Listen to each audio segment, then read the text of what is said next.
Hello everyone, I am Michael Judd. Today we're going to be talking about food forests and uncommon fruits as part of an ongoing series that follows my book, Edible Landscaping with a Permaculture Twist, that focuses on how to create edible, functional, abundant, and beautiful landscapes. So, food forests are not grown in the forest, they're grown like the forest. When we observe a healthy ecosystem, a mature forest, we see that it has multiple layers, all living in harmony and symbiotic relationships.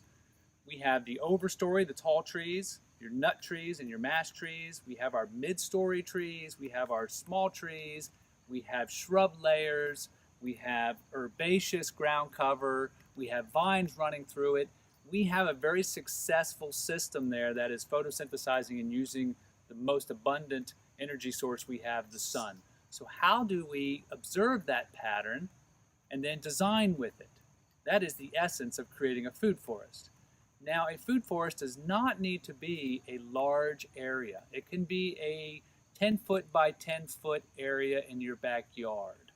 So don't feel like you have to have a large expanse to create a food forest. Now, behind me here, we have a beginning of a food forest that is only about coming into its third year. So 2 years of growth. Now, the concept of a food forest in its larger scale can be a little overwhelming. So what I like to do is break it down into a simple idea of a patch. Start with a patch and then we can diversify from there. So a patch can be any shape you would like. It can run along your fence line. It can be a circle. It can be an oval. It can be a square. Let's say it's about 10 foot by 10 foot.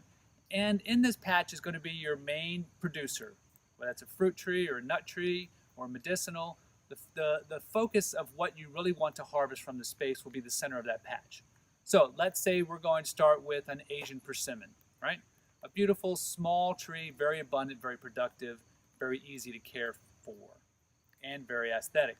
So instead of going out and just planting that tree in the middle of your lawn and giving it a little mulch ring, which means you have to continually take care of it, we're going to create a little ecosystem around it. Companion plants, if you will. In permaculture, we call them guilds. So in the middle is going to be our main food producer, our Asian persimmon in this case, and we want to support that with things that are going to fix fertilizer, fix nitrogen, mostly in the leguminous family, plants that fix nitrogen in their roots that can feed the main food producer easily. Then we're also going to want to put in a mulch plant, something that's going to continually feed the topsoil and keep it cool and moist. Then we're also going to want to draw in pollinators. We're going to want to draw in beneficials, insects and pollinators that are going to improve our yield and balance the insect ecology in our food forest. Today we're going to look at 3 different succession levels of food forests here at Long Creek Homestead. We're in Frederick, Maryland. We're about zone 6B, 7A, and here I have a young patch. This is entering its 3rd year. You can see the main fruit producer in the center. In this case, it's a Dolgo crab apple, a very disease-resistant crab apple. Early producer too, very, very ornamental and functional. The patch here has got a mixture of companion plants, guilds, that are bringing in fertility, that are bringing in insect ecology balance, that are bringing in mulch, that are balancing and creating an environment for the main food producer. Now you can see this at an early stage, which is nice because usually you're starting from scratch. You're starting with your lawn. You're like, how do I begin? The food forest idea sounds great, but how do I start something so complicated? I do a patch method where I will design the center to be a fruit producer usually, and then I will space my patches in accordance to the full size of my trees. So this over here is a Cornelian cherry.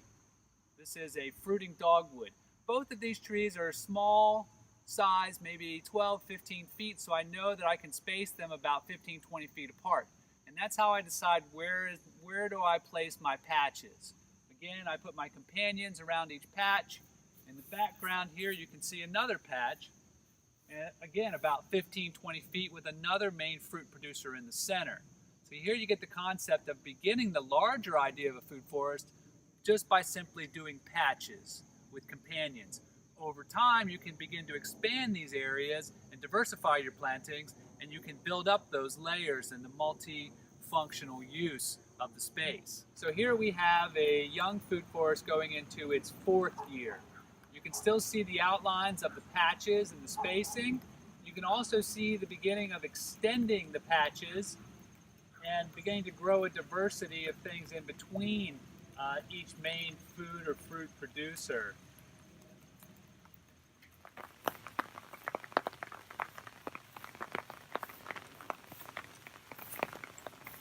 Okay, so this is our most mature food forest here at Long Creek Homestead. It is entering into its 7th year, and you can see the outline of what began as patches now really beginning to morph and expand and have more planted in it. Here we have mint. This is one of my favorite ground covers because it helps hold the moisture. It's a great chop and drop mulch, and it's a wonderful pollinator. It's filling lots of niches here.